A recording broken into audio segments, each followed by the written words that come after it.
How do you rebuild your life when the man you loved for 30 years turns out to be a stranger? My name is Melissa Harrington, but my friends call me Missy. And at 58, I thought I had my life figured out. A loving husband, a beautiful home, and a family I'd built with my own heart and hands.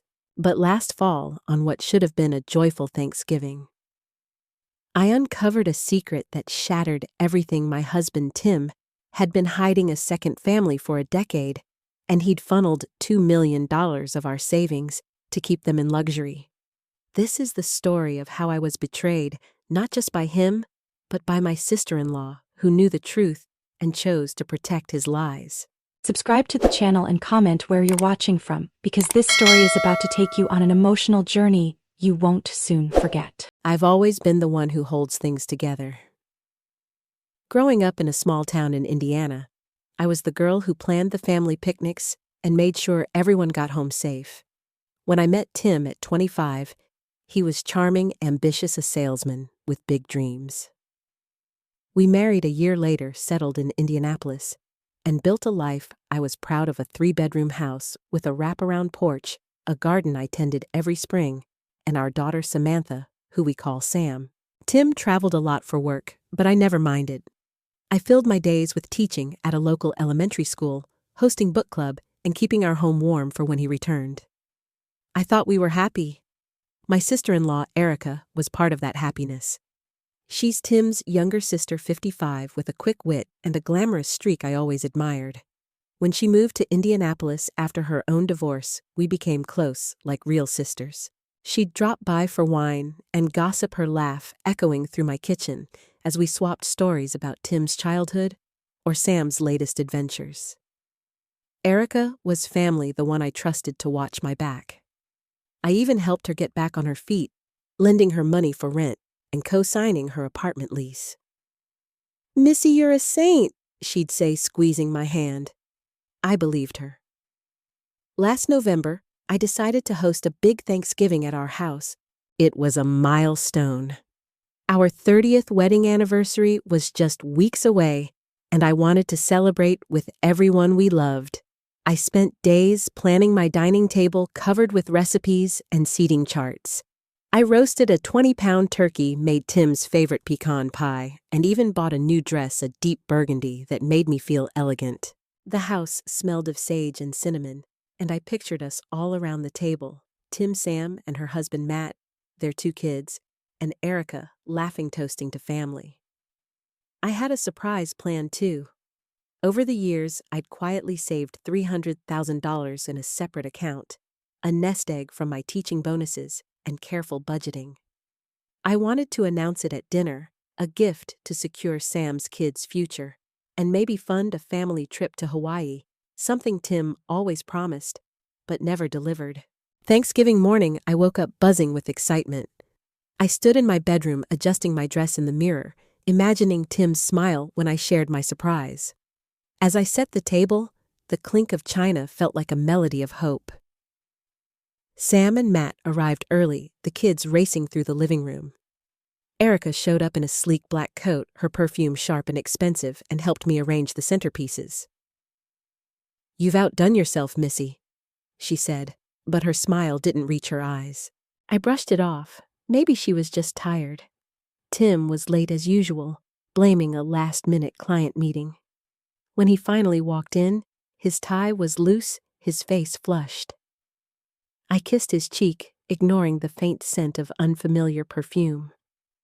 The dinner started perfectly, with the kids giggling and Sam raising a glass to Mom's epic cooking. But as we passed the mashed potatoes, I noticed Erica and Tim exchanging glances, quick and guarded. My stomach twisted, but I told myself it was nothing. Then, as I stood to carve more turkey, I saw a text notification on Tim's phone, left face up on the table. The screen lit up with a name I didn't know: Laura. The message preview read, "Miss you. When are you coming home?" The room spun. I froze, the carving knife trembling in my hand. Erica saw it too. She was sitting right next to Tim. But instead of saying anything, she grabbed the phone, slipped it into her pocket, and shot me a look that felt like a warning. The laughter around the table faded into a dull roar in my ears. I forced a smile, sat down, and passed the gravy, but inside, my heart was screaming. That text wasn't a mistake. It was the first crack in a lie I'd been living for years. The moment Erica slipped Tim's phone into her pocket, something inside me broke. It wasn't just the text from Laura or the words "miss you. When are you coming home?" It was the way Erica's eyes met mine, sharp and unyielding, daring me to make a scene in front of my family. I wanted to scream, to demand answers, but the weight of 30 years of love for Tim and the trust I'd placed in Erica pinned me to my chair. Thanksgiving dinner carried on the clatter of forks and laughter like a cruel soundtrack to my unraveling world. But that text was a spark, and by the end of the night, I'd uncover a betrayal so deep it would change me forever. I forced myself through the rest of the meal smiling as Sam's kids begged for extra pie, nodding when Matt complimented the turkey.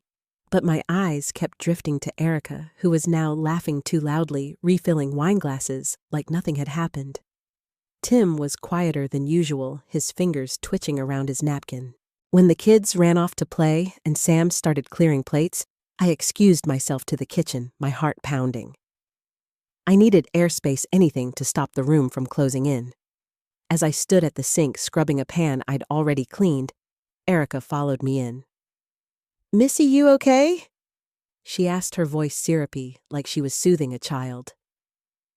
She leaned against the counter arms, crossed her black coat draped over a chair.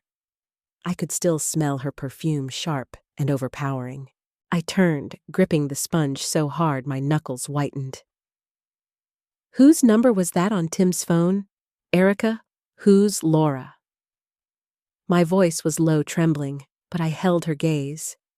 Her face didn't change, but her eyes flickered just for a second. "Oh, honey, it's probably just a client. You know how Tim is always working?" She reached out to touch my arm, but I pulled back. "Don't," I said. "You saw the message? You took his phone? If it was nothing, why hide it?" Erica's smile tightened. "You're overreacting. It's Thanksgiving. Don't ruin it for everyone."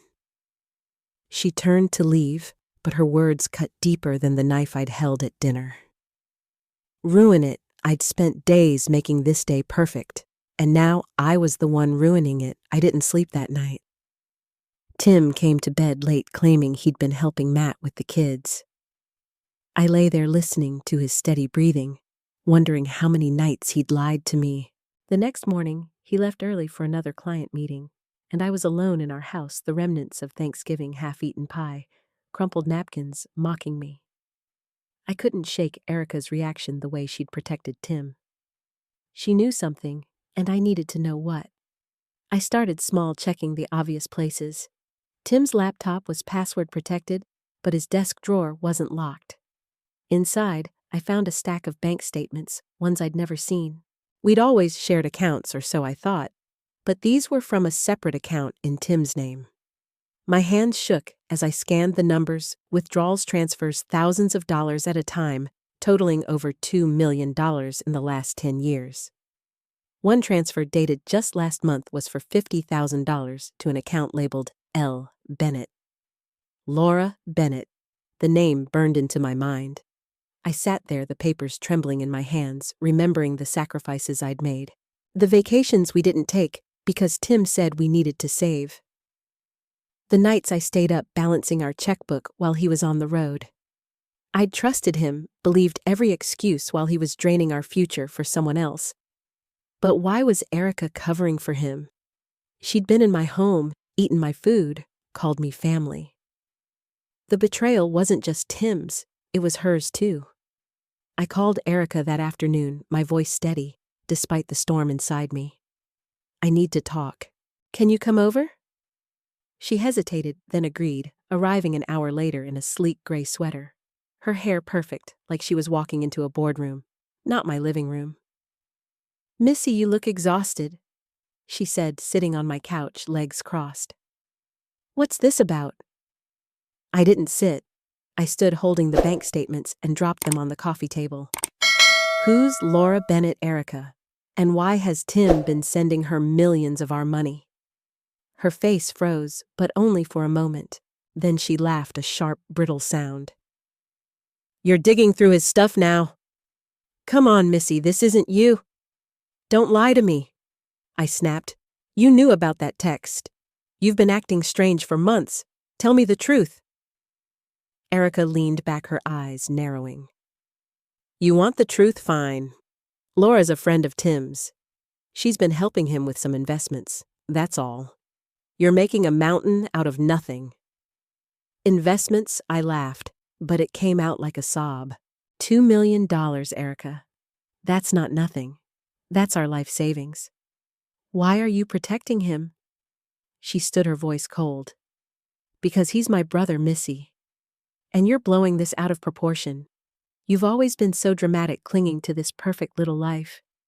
Maybe Tim needed something you couldn't give him. Her words hit like a punch. I'd welcomed her into my home, helped her when she had nothing, and now she was turning on me, painting me as the problem. I felt small, invisible, like the woman who'd spent decades building a family didn't matter. Get out, I whispered, my voice shaking. She didn't argue. She grabbed her purse and left the door, clicking shut like a final judgment. I sank onto the couch, the bank statements scattered around me. My mind raced back to the years I'd spent with Tim, the moments I thought defined us. The summer we danced in our backyard to Marvin Gaye, the way he'd kiss my forehead before leaving for work. Had it all been a lie? And Erica? How long had she known? I remembered the times she'd dodge questions about Tim's trips, the way she'd change the subject when I mentioned our finances. She wasn't just complicit, she was an accomplice. That night, I did something I hadn't done in years. I cried. Not the quiet tears of a widow or a tired mother, but raw, gut-wrenching sobs that left my throat raw. I cried for the life I thought I had, for the trust I'd given so freely. But as the tears dried, something else took their place, a spark of anger, a need to know the full truth. I wasn't going to let Tim and Erica erase me. The next day, I found a receipt in Tim's coat pocket, one he'd worn on Thanksgiving. It was from a jewelry store in Chicago, dated 2 weeks earlier, for a $10,000 diamond necklace. The receipt was made out to Laura Bennett with an address in Evanston, Illinois. My heart stopped. This wasn't just money. This was a life Tim was living without me. And Erica, my so-called sister, had known.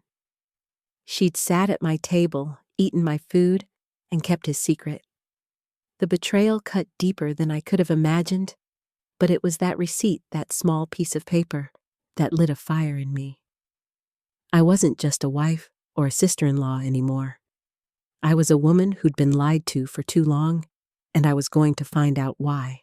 The receipt for that $10,000 diamond necklace made out to Laura Bennett sat on my kitchen counter like a ticking bomb. Every time I walked by, its crisp edges seemed to whisper, "Your life is a lie." I wanted to confront Tim, to shove the evidence in his face and demand the truth about Laura, about the $2 million he'd siphoned away. But something held me back, fear maybe, or the faint hope that I was wrong. I'd built my world around him, around our family, and tearing it down felt like tearing out my own heart. So for weeks after Thanksgiving, I played the part of the dutiful wife, cooking dinners, folding his shirt, smiling when he kissed my cheek. But inside, I was drowning, and the weight of Erica's betrayal? Her cold words, her loyalty to Tim made every breath heavier. I tried to keep things normal for Sam and her kids. They didn't know about the text, the bank statements, or the receipt. When Sam came over with her 6-year-old twins, I'd push the pain down, helping them cut out paper snowflakes or baking cookies that filled the house with the scent of vanilla. But Sam noticed something was off. "Mom, you seem tired," she said one afternoon, her brow furrowed. as she watched me scrub the same plate twice. I forced a laugh, blaming it on the holiday rush, but her eyes lingered searching. I couldn't tell her not yet. I needed proof, something undeniable, before I shattered her image of her father. Erica, meanwhile, acted like nothing had happened. She texted me about Christmas plans, sent photos of her new haircut, even dropped off a bottle of wine with a note. For my favorite sister-in-law, I wanted to throw it against the wall. How could she be so casual, knowing she'd lied to my face? I stopped answering her texts, but she didn't push. That silence felt worse than her excuses. It was like she knew I was digging, and she was waiting for me to give up. I didn't give up. I couldn't. The receipt had an address in Evanston, Illinois, just outside Chicago, and it gnawed at me. Who was Laura Bennett? A mistress, a business partner? Every scenario hurt worse than the last. I started tracking Tim's movements, something I'd never done in 30 years of marriage. His business trips to Chicago were more frequent than I'd realized, twice a month, sometimes more. I checked our credit card statements online, ones Tim thought I never looked at. There were charges for restaurants in Evanston, a florist, even a toy store. Each one was a knife twist proof of a life he was living without me. I tried to confront him once casually over breakfast. "Tim, who's Laura Bennett?" I asked, stirring my coffee, my voice light. He froze his fork halfway to his mouth, then laughed. "Just a client, Missy." Why, his eyes didn't meet mine, and he left for work 10 minutes later. That lie, so smooth, so practiced, made my skin crawl. I knew I couldn't trust him, but I still needed more. I needed to see the truth for myself. In December, I did something unthinkable. I drove to Evanston. Tim was supposedly at a conference in Chicago, and I told Sam I was visiting a friend. The address from the receipt led to a quiet, tree-lined street where a charming 2-story house stood, its windows glowing with Christmas lights. I parked across the street, my hands trembling on the steering wheel. A woman stepped out, maybe 40, with sleek blonde hair and a red coat. She was carrying a toddler, a boy with Tim's eyes. My breath caught. A man followed her, and even from a distance, I knew it was Tim. He scooped the boy up, laughing, then kissed the woman's cheek. The scene was so familiar, so intimate, it felt like watching my own life through a warped mirror. I sat there for an hour, watching them load a Christmas tree onto their car, the toddler giggling as Tim tickled him. My heart shattered, not just for me, but for Sam, for the life we'd built. Tim wasn't just cheating, he had a whole other family. And the $2 million, it wasn't investments or bad decisions. It was for them, for her, for that little boy who looked so much like my husband. I drove home in a daze, the 90-mile trip a blur of tears and headlights. When I got back, I didn't cry. I was too numb. But the numbness didn't last. The next day, I went to the bank, clutching the statements I'd found. The teller, a kind woman named Diane, had helped me open my own savings account years ago, the $300,000 nest egg I'd kept secret. I asked her to look into Tim's account, hoping for clarity. She hesitated, then pulled up the records. "Missy, this account has been active for 10 years, she said softly. "There's a joint holder, Laura Bennett, and there's a trust fund linked to it for a child named Ethan Bennett." Ethan, the boy I'd seen, Tim's son. I felt the air leave my lungs. Diane reached across the counter, her hand warm on mine. "I've seen this before," she said quietly. "You're not alone. If you need help, I know someone." She scribbled a name and number: Karen Walsh, a divorce lawyer. That small act, that scrap of paper, was the first light in weeks of darkness. Diane became my lifeline. Over coffee at a diner, she shared her own story: a cheating ex, a hidden account, a fight to reclaim her life. "You're stronger than you know," she told me, her eyes steady. "Don't let him take that from you." Her words stuck like a seed taking root. I started meeting with Karen, who was sharp and no-nonsense with a knack for finding hidden assets. She confirmed the trust fund and traced more transfers, some linked to properties in Evanston. "He's been careful," Karen said, "but not careful enough. We can fight this." The more I learned, the angrier I got, not just at Tim, but at Erica. She'd known. I remembered her dodging my questions, her quick defense of Tim. Had she met Laura? Had she held that little boy? The thought made my stomach churn. I saw her one last time before Christmas at a coffee shop she insisted we meet at. "Missy, you're shutting me out," she said, stirring her latte, her voice all concern. "What's going on?" I didn't hold back. "I know about Laura, Erica. I know about the money, the house, the kid. How long have you been lying for him?" Her face went pale, but she recovered fast. "You're obsessed," she snapped. "Tim's not perfect, but he's family. You're going to destroy everything over some paranoid fantasy." She stood, leaving her coffee untouched, and walked out. That was the moment I snapped. Her dismissal, her refusal to admit the truth, lit a fuse I didn't know I had. I wasn't paranoid. I wasn't dramatic. I was done being the naive wife, the forgiving sister-in-law. That night, I sat at my kitchen table, Karen's business card in one hand, my savings account statement in the other. My $300,000 was safe, untouched by Tim's lies. I thought about Sam, about the life I wanted for her and her kids. I thought about the woman I'd been trusting, patient, invisible. And I thought about the woman I could be. Karen had given me a plan: gather evidence, protect my assets, and expose Tim's lies in a way he couldn't escape. It wouldn't be easy, and it would hurt Sam especially, but I couldn't live in the dark anymore. I picked up the phone and called Karen.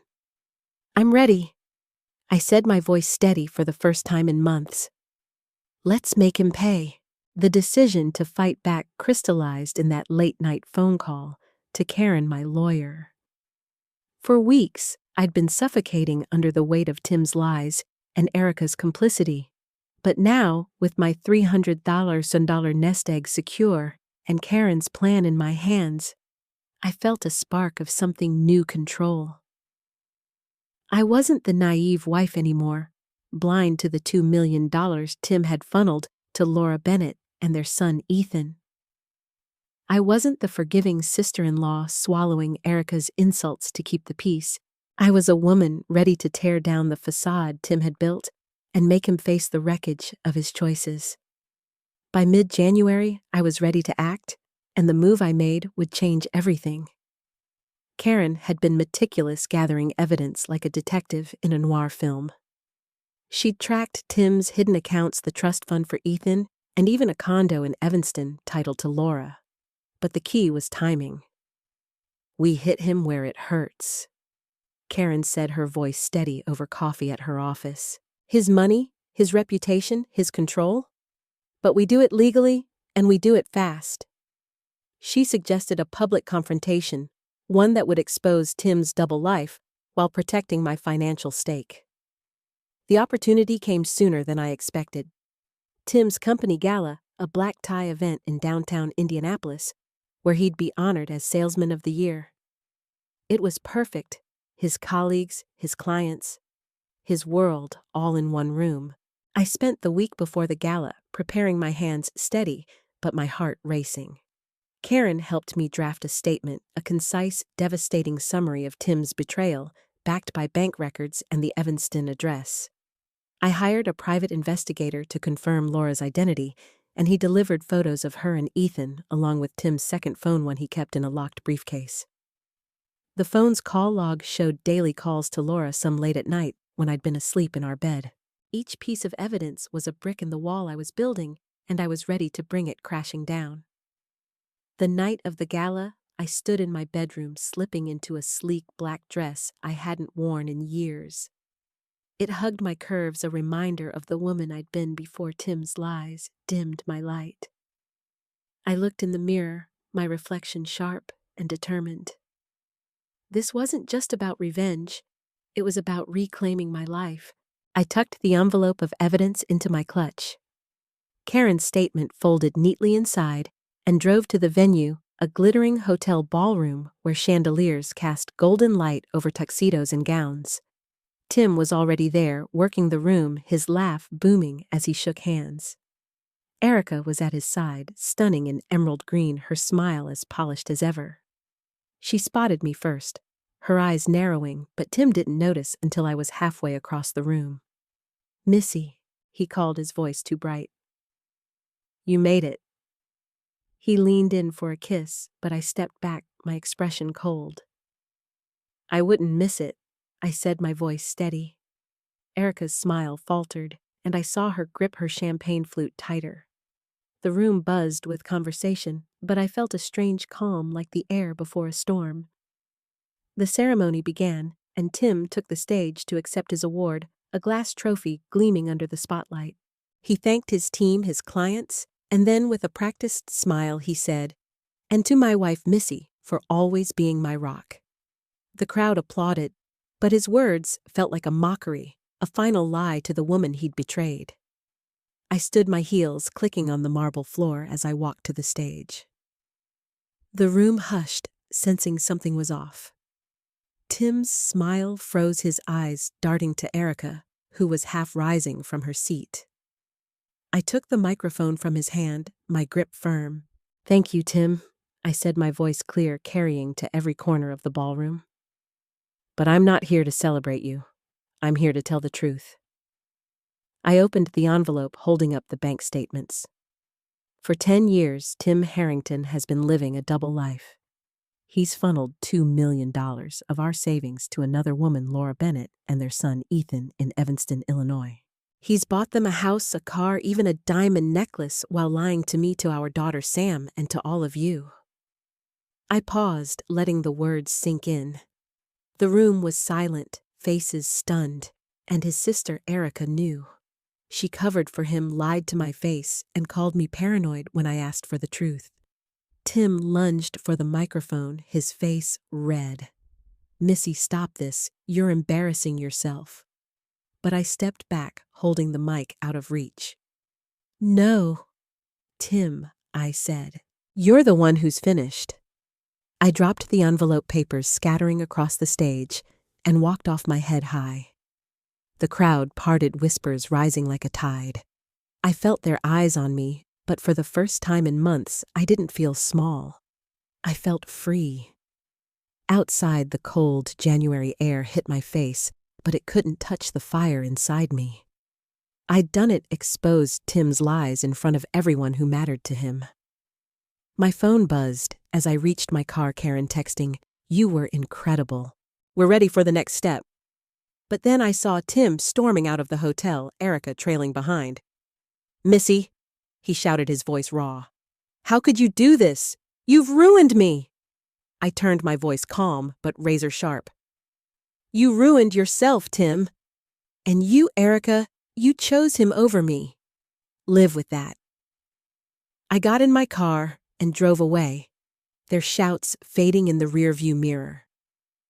My hands trembled on the wheel, not from fear, but from the weight of what I'd done. I'd burned the bridge, and it felt like flying. Back home, I locked the door and sank onto the couch, the black dress pooling around me. The silence was deafening, but it wasn't empty. It was the sound of a new beginning. Tim's career, his reputation, his carefully crafted image, they were crumbling. And Erica, who'd stood by him, would face her own reckoning. I'd taken the first step, but the fight wasn't over. As I kicked off my heels, I felt a strange mix of exhaustion and power. I'd lost the man I loved, the sister I trusted, but I'd found something else myself. The echo of my heels on the gala stage still rang in my ears days after I exposed Tim's lies.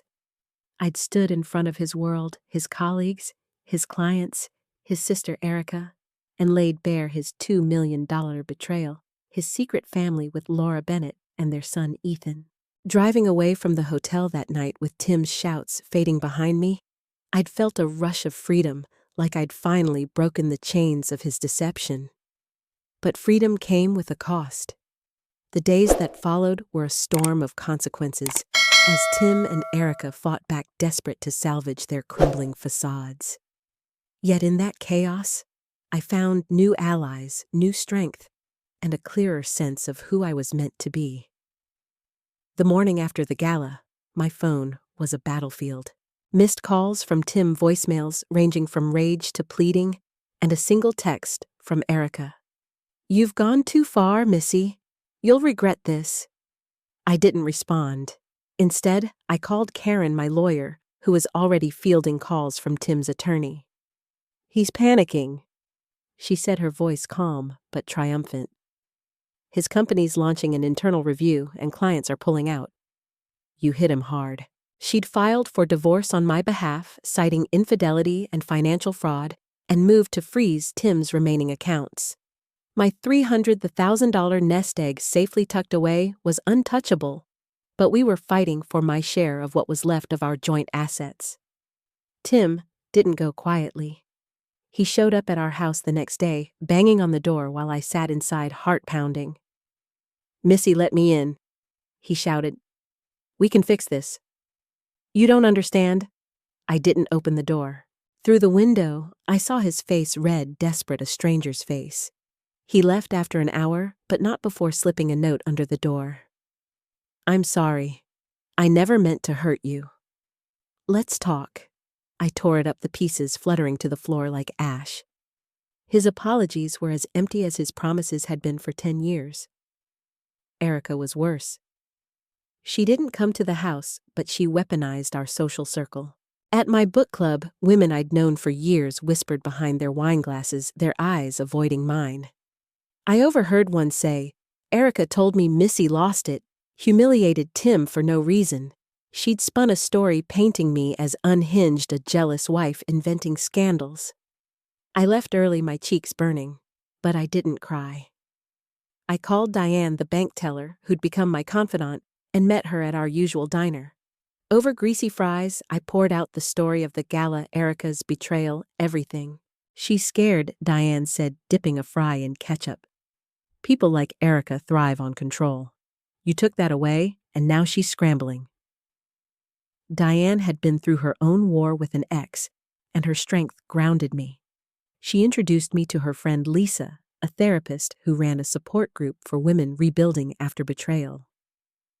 I started attending, hesitant at first, but the stories of cheating husbands, manipulative families, felt like mirrors of my own.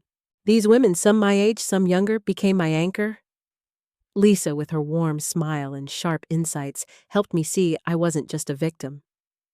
"You're rewriting your story, Missy," she said. "Own it." Sam was the hardest part. I'd kept her in the dark, protecting her from Tim's lies, but after the gala, the truth spread like wildfire. She called me the next day, her voice trembling. "Mom, is it true? Dad has another kid?" I drove to her house, sat her down, and told her everything. The text, the money, Laura, Ethan. Her face crumpled, and she cried, not just for herself, but for the father she'd idolized. Matt, her husband, held her hand, his jaw tight.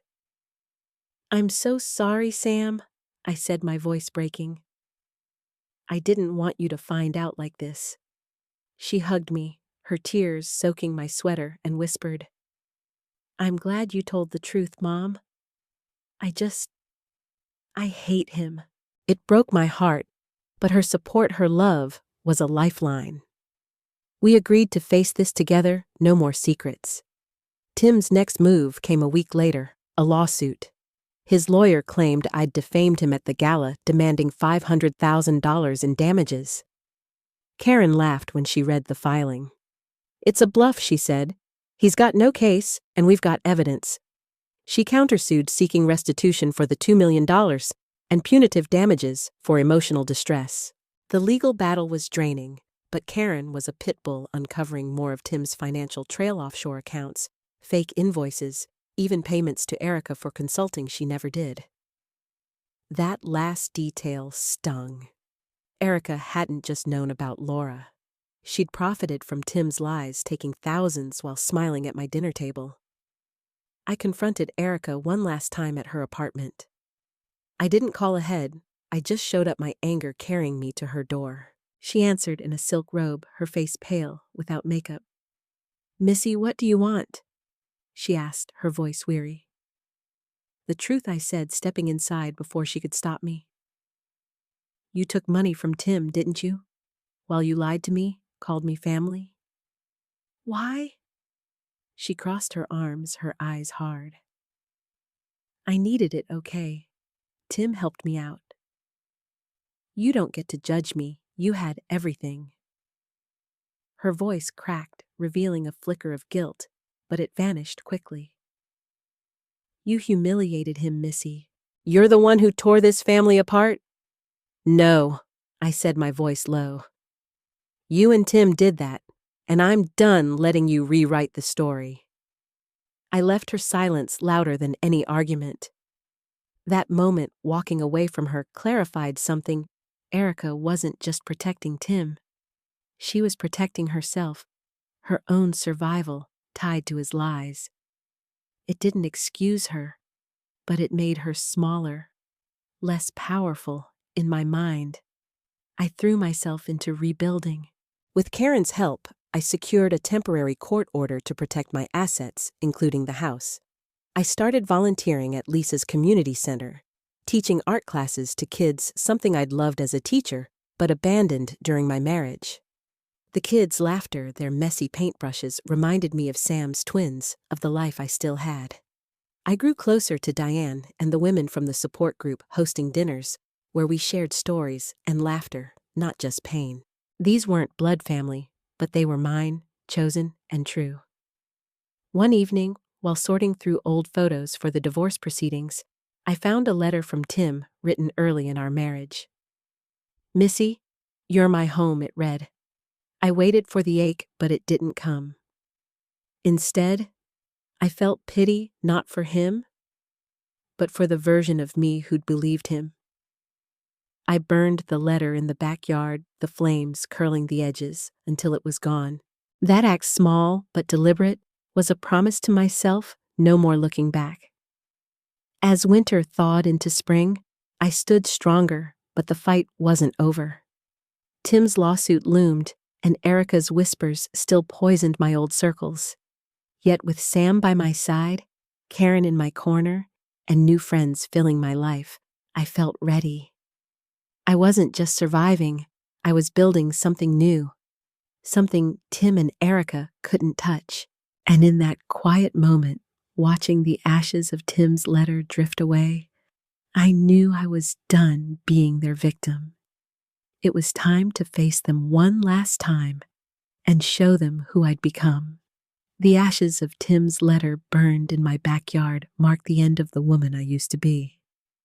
For months, I'd fought through the pain of his $2 million betrayal, his secret family with Laura Bennett, and Erica's complicity as my sister-in-law. I'd exposed their lies at the gala, faced their counterattacks, and built a new circle of strength with Sam, Karen, Diane, and the women who'd become my chosen family. By spring, as the legal battles neared their end, I realized something profound. I didn't need Tim's love, Erica's approval, or the life I'd lost to know my worth. I was enough, and that truth became the foundation of a life I never imagined possible. The divorce finalized in April, a quiet victory in a downtown Indianapolis courtroom. Karen had outmaneuvered Tim's lawyers, securing me the house half of our remaining joint assets, and a $1.2 million settlement for the funds he'd siphoned to Laura. Tim's lawsuit against me for defamation collapsed. His own financial records, exposed by Karen's team, proved his guilt. His company fired him, his clients vanished, and whispers of his double life followed him like a shadow. I didn't gloat, but I felt a quiet satisfaction, knowing he'd face the consequences of his choices. Erica, too, faded from my life. Her apartment lease, which I'd co-signed, lapsed, and I heard she'd moved to Chicago chasing a fresh start. I didn't wish her ill, but I didn't miss her. She'd chosen Tim's lies over our bond, and that was her burden to carry. With the legal fight behind me, I turned to rebuilding not just my finances, but my soul. My $300,000 nest egg, untouched by Tim's greed, became a seed for something new. I donated a portion to Lisa's community center funding art programs for kids like Sam's twins. The rest I invested in myself, enrolling in a painting class at a local college. I'd always loved art, but marriage and motherhood had buried that passion. Now, with a brush in my hand, I felt alive, each stroke a step toward the woman I was becoming. My first painting of vibrant sunset over an Indiana field hung in my living room, a symbol of hope. Sam and I grew closer, our bond forged in honesty. She and Matt brought the twins over every Sunday, and we'd cook together, laughing over Mom's old recipes. Sam was healing too, though Tim's betrayal left scars. He'd tried to contact her, sending letters she didn't open. "He's not my dad anymore," she told me one evening, her voice firm. I hugged her, proud of her strength, and promised we'd build new memories. Matt, ever steady, supported us both, and I saw in him the kind of man Tim could never be. My new friends, Diane, Lisa, and the women from the support group filled my life with warmth. We'd meet for coffee, share stories of triumph, and plan outings like a trip to the Indianapolis Museum of Art. Diane, who'd first connected me to Karen, became my closest confidant. One night, over wine at my house, she raised a glass. "To Missy," she said, "who turned pain into power." I blushed, but her words sank deep. I wasn't just surviving, I was thriving. I started a project that gave me purpose, a blog called Second Chances, where I shared my story and invited other women to do the same. It began small, just a few posts about betrayal and rebuilding, but it grew, drawing comments from strangers who'd faced similar lies. "Your story saved me," one woman wrote. "I thought I was alone?" Reading those words, I felt a surge of pride. My pain had meaning not just for me, but for others. The blog became a beacon, a way to honor the woman I'd been and the one I'd become. One warm May evening, I hosted a barbecue in my backyard, the air thick with the scent of grilled corn and blooming lilacs. Sam and the twins played tag. Diane and Lisa chatted by the fire pit, and Karen stopped by, her sharp grin softened by the sunset. As I watched them, I felt a peace I hadn't known in years. This was my family, not bound by blood, but by choice, by love that didn't betray. I stood by the garden I'd tended for decades, now bursting with new flowers. I'd planted, bright zinnias, defiant in their color. They reminded me of myself, rooted, resilient, blooming after a long winter. Looking back, I saw the arc of my journey, from the Thanksgiving text that cracked my world to the gala where I shattered Tim's lies. I'd lost a husband, a sister-in-law, a life I thought defined me. But in their place, I'd found something better myself. I didn't need Tim's forehead kisses or Erica's false smiles to feel whole. I was a mother, a friend, an artist, a voice for others, and that was enough. As the sun dipped below the horizon, painting the sky in hues of orange and pink, I raised a glass of lemonade to the group. "To new beginnings," I said, my voice steady. They cheered, their faces glowing in the twilight. I looked out at the field beyond my yard, stretching wide and open like a promise kept. This was my life now, not perfect, but mine. And for the first time, I knew I was exactly where I was meant to be. Standing in my backyard that May evening, surrounded by Sam, my grandkids, and friends like Diane and Lisa, I realized something: my story isn't just mine. It's for every woman who's faced betrayal, who's been told she's not enough, who's fought to reclaim her voice. I exposed Tim's $2 million lie and Erica's complicity, not just for me, but for Sam, for the life we deserved. Now, I'm asking you to join me. Have you ever been hurt by someone you trusted, a spouse, a sibling, a friend? How did you rise above it? What made you fight for yourself? Share your story in the comments below. Your words matter, and they might light the way for someone else, just as others did for me. This channel is a community, a place where we lift each other up, where pain becomes power. Subscribe, share this video, and let's build something stronger than the lies we've left behind. Because no matter how deep the betrayal, you are never alone, and it's never too late to start again. Let's write our second chances together. Subscribe to the channel and comment where you're watching from, because this story is about to take you on an emotional journey you won't soon forget.